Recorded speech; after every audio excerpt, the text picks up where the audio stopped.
Esta é a história de uma nação forjada no gelo e no fogo. Uma terra de extremos que se reinventou inúmeras vezes, quase sempre de forma brutal e dramática. De príncipes vikings a revolucionários comunistas, de czares tiranos a presidentes enigmáticos, seus líderes tomaram decisões que abalaram o mundo. E seu povo, o povo russo, suportou tudo: invasões implacáveis, fomes devastadoras, guerras civis fratricidas e o colapso de impérios que pareciam eternos. Mas como um punhado de tribos perdidas na imensidão da floresta eurasiana, deu origem ao maior país do planeta. Porque uma nação que produziu gênios como Dostoiévski e Tchaikovsky também gerou tanta dor e sofrimento? E porque a alma russa, dividida entre a Europa e a Ásia, continua sendo um enigma para o Ocidente? Para entender a Rússia de hoje, precisamos encarar seu passado sem filtros. Esta é a história de como a Rússia se tornou a Rússia. Uma saga de ambição e sobrevivência, de glória e tragédia. Esta é a inacreditável história real da Rússia. Parte 1. O nascimento do gigante. No início, apenas tribos eslavas espalhadas por uma planície infinita, vivendo em um ciclo de conflitos internos. A crônica primária, o mais antigo texto histórico russo, conta que, por volta de 862, cansados da desordem, eles tomaram uma decisão surpreendente. Nossa terra é grande e rica, mas não há ordem nela. Venham reinar sobre nós. Eles convidaram guerreiros mercadores escandinavos, os varangianos, conhecidos como Rus. Um chefe viking chamado Rurik aceitou o convite, estabelecendo-se em Novgorod e plantando a semente do primeiro estado. Seus sucessores, movidos pela ambição, desceram os grandes rios. Em 882, Oleg, sucessor de Rurik, capturou um pequeno entreposto comercial chamado Kiev e declarou-a a mãe de todas as cidades russas. Nascia a Rus de Kiev, um reino próspero que controlava a lucrativa rota comercial entre a Escandinávia e o riquíssimo Império Bizantino. Eles enriqueceram vendendo peles, mel e escravos, mas foi uma decisão espiritual que selou seu destino.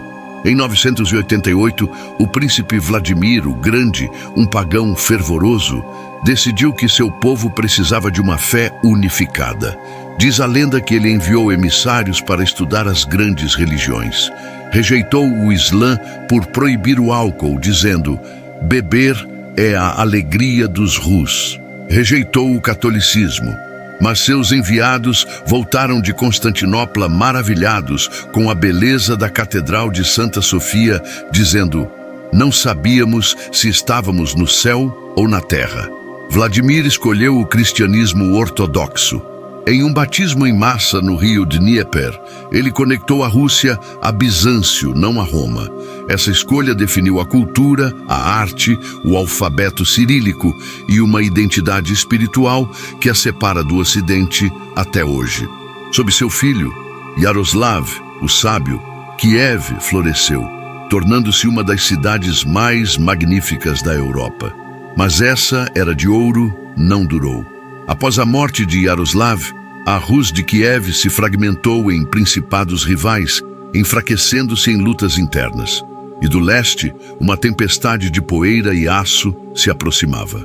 Em 1237, os mongóis chegaram. Liderados por Batu Khan, neto de Genghis Khan, eles varreram a terra com uma brutalidade e eficiência aterrorizantes. Cidades que resistiam eram aniquiladas. Em 1240, a gloriosa Kiev foi cercada e reduzida a ruínas. Por quase 250 anos, a Rússia viveu sob o jugo tártaro, pagando pesados tributos à Horda de Ouro. Esse período de humilhação isolou a Rússia da Europa, que vivia o Renascimento, mas ensinou uma lição dura. Para sobreviver, era preciso um poder centralizado, astuto e, se necessário, implacável. E uma pequena fortaleza de madeira chamada Moscou aprendeu essa lição melhor que todas. Seus príncipes, como Ivan Bolsa de Dinheiro, colaboraram com os mongóis, ganharam o título de Grande Coletor de Tributos e, secretamente, usaram essa posição para enriquecer e expandir seu território, absorvendo principados vizinhos. Em 1380, Dmitri Donskoy obteve a primeira grande vitória russa sobre os mongóis na Batalha de Kulikovo, um triunfo simbólico que mostrou que os conquistadores não eram invencíveis. A libertação final veio em 1480. Ivan III, o Grande, simplesmente se recusou a pagar o tributo. Os exércitos se encararam nas margens do rio Ugra e, após um impasse tenso, os mongóis recuaram para sempre. A Rússia estava livre. Ivan III triplicou o tamanho de seu território, casou-se com a sobrinha do último imperador bizantino e declarou Moscou a terceira Roma. Ele reconstruiu o Kremlin com a ajuda de arquitetos italianos, criando a Fortaleza Vermelha que conhecemos hoje.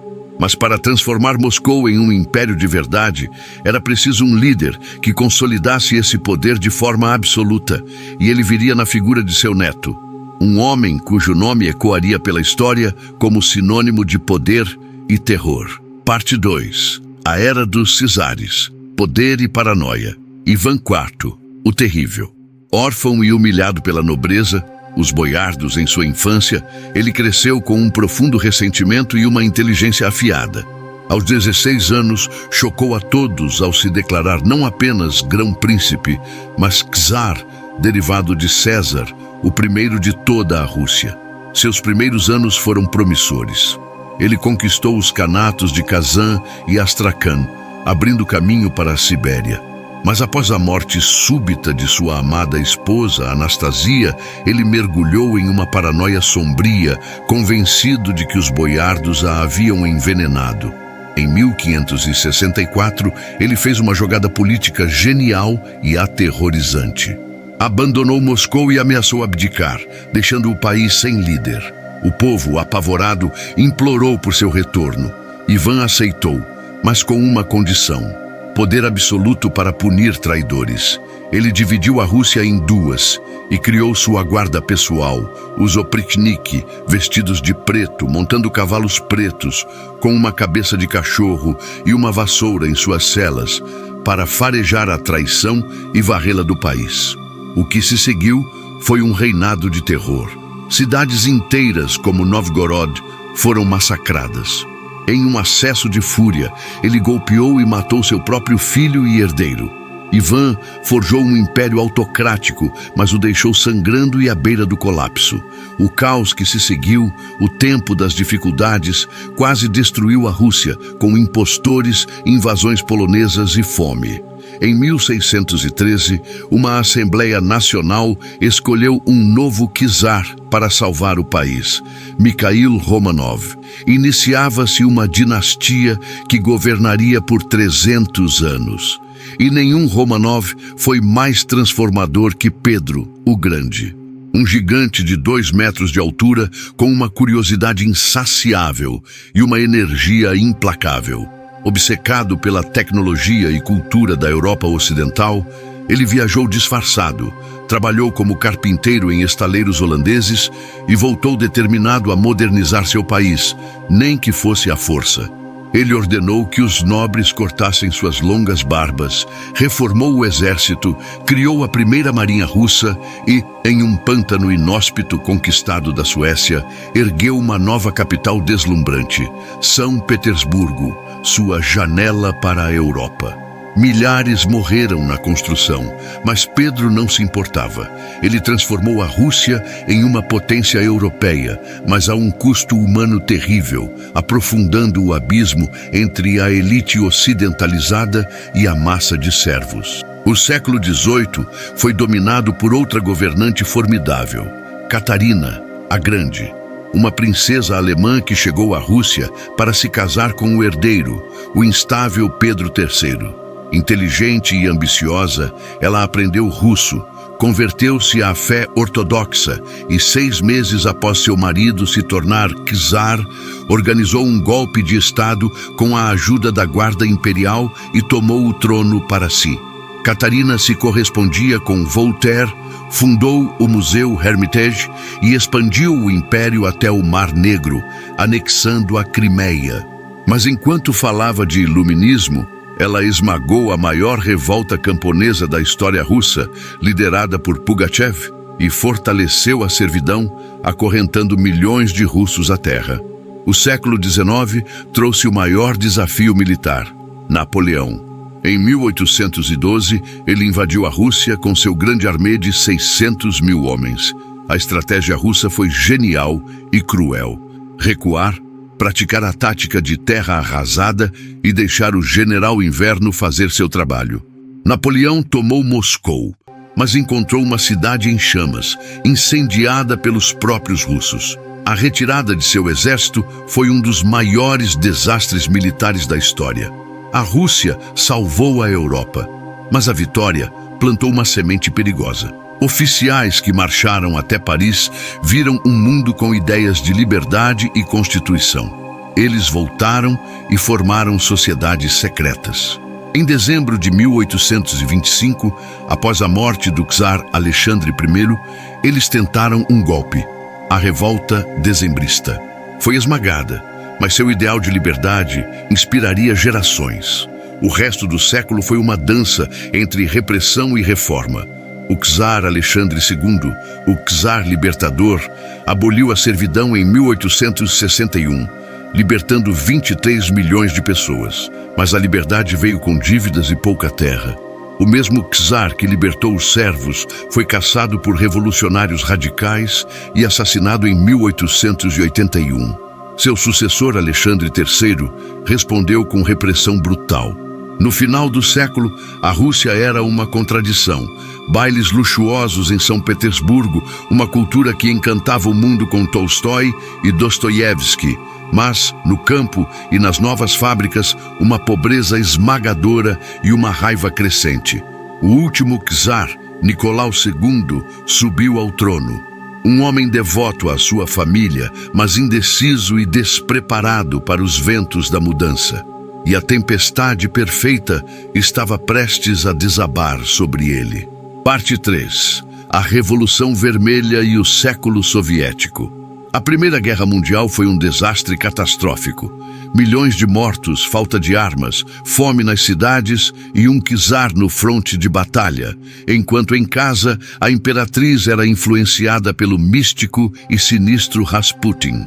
A confiança na monarquia evaporou. Em fevereiro de 1917, mulheres famintas saíram às ruas de Petrogrado pedindo pão.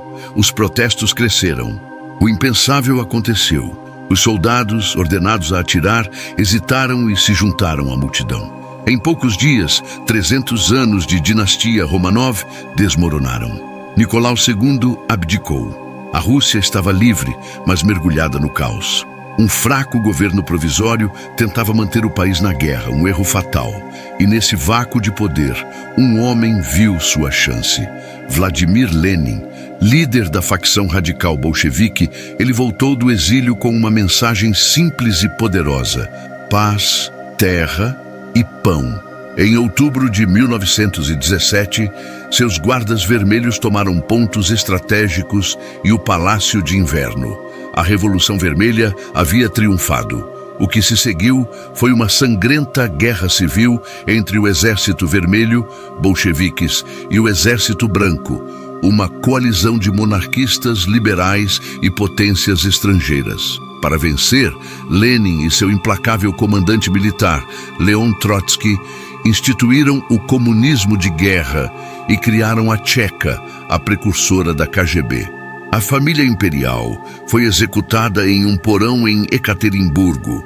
Após a morte de Lenin em 1924, a luta pelo poder foi vencida pelo homem mais subestimado do partido. Um georgiano calculista e mestre da burocracia, Joseph Stalin. Stalin lançou os planos quinquenais para transformar a União Soviética em uma superpotência industrial a qualquer custo. Ele forçou a coletivização das terras, confiscando grãos e quebrando a espinha dorsal do campesinato. O resultado foi o Holodomor, uma fome genocida na Ucrânia e em outras partes da URSS que matou milhões. E então ele iniciou o Grande Terror. Paranoico, Stalin via inimigos em toda parte. Antigos heróis da Revolução foram forçados a confessar crimes absurdos em julgamentos espetáculo. Generais do Exército Vermelho, cientistas, artistas, cidadãos comuns. Milhões foram executados ou enviados para a vasta rede de campos de trabalho forçado, os gulags. Quando Hitler traiu seu pacto e invadiu a União Soviética em 1941, o país, decapitado de seus melhores líderes militares, quase entrou em colapso. Mas o povo russo, mais uma vez, suportou o insuportável naquilo que chamam de a Grande Guerra Patriótica. A Batalha de Stalingrado, uma luta brutal por cada rua e cada prédio em ruínas, tornou-se o ponto de virada da Segunda Guerra Mundial. Em maio de 1945, a bandeira vermelha tremulava sobre o Reichstag em Berlim. A URSS saiu da guerra como uma superpotência, mas com um custo inimaginável, 27 milhões de mortos. Nascia a Guerra Fria, uma disputa ideológica e nuclear de décadas contra os Estados Unidos, que levou o homem ao espaço com Sputnik e Yuri Gagarin, mas manteve seu próprio povo sob um regime de medo, censura e escassez. Em 1985, um novo líder, Mikhail Gorbachev, tentou reformar o sistema com a Glasnost, abertura, e a Perestroika, reestruturação, acreditando que poderia salvar o socialismo. Mas era tarde demais. Ele abriu uma caixa de Pandora. As verdades sobre o passado vieram à tona. As economias dos países satélites entraram em colapso e os nacionalismos reprimidos explodiram. Em 1989, o Muro de Berlim caiu. E no Natal de 1991, Gorbachev renunciou na televisão. A bandeira vermelha foi arriada do Kremlin pela última vez. A União Soviética estava morta. Conclusão: o eterno retorno. A nova Rússia, liderada por Boris Yeltsin, abraçou o capitalismo de forma selvagem. A terapia de choque econômica trouxe liberdade, mas também hiperinflação, desemprego em massa e o surgimento de um pequeno grupo de oligarcas que se tornaram fabulosamente ricos da noite para o dia. O país, uma superpotência humilhada, estava de joelhos. E no último dia de 1999, um Yeltsin doente e impopular chocou o mundo ao renunciar e entregar o poder a seu sucessor escolhido, um ex-agente da KGB, um homem então pouco conhecido, Vladimir Putin. Putin chegou com a promessa de restaurar a vertical do poder e o orgulho nacional, e ele cumpriu. Centralizou o controle, esmagou a rebelião na Chechênia, domou os oligarcas que o desafiaram e usou a alta dos preços do petróleo para trazer uma década de estabilidade e prosperidade. Mas aos poucos, as liberdades conquistadas nos anos 90 foram sendo sistematicamente restringidas. A televisão caiu sob controle do Estado. Opositores foram presos ou exilados e a retórica nacionalista se intensificou. Hoje, a Rússia está novamente em um confronto direto com o Ocidente, presa em um ciclo de autoritarismo, nostalgia imperial e a crença de que é uma fortaleza sitiada, um ciclo que ecoa através dos séculos. A longa e complexa história da Rússia é uma história de resiliência quase sobre-humana. Um povo que sobreviveu a tudo e deu ao mundo uma cultura de profundidade incomparável. Mas é também uma história trágica, marcada pela busca incessante por um líder forte, muitas vezes à custa da própria liberdade. A grande questão permanece: a Rússia será capaz de quebrar esse ciclo? Ou está condenada a repetir os padrões de seu passado grandioso e terrível? A resposta definirá não apenas o seu futuro, mas o de todos nós. A história da Rússia é um espelho das complexidades do poder, da identidade e da alma humana. Se esta jornada através dos séculos fez você pensar, deixe o seu like para nos apoiar a criar mais conteúdo assim.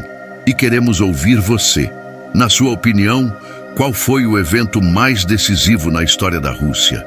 A conversão ao cristianismo ortodoxo, o domínio mongol, as reformas de Pedro o Grande, a Revolução de 1917 ou o colapso da URSS? Deixe seu comentário abaixo. O debate enriquece a todos. Obrigado por assistir.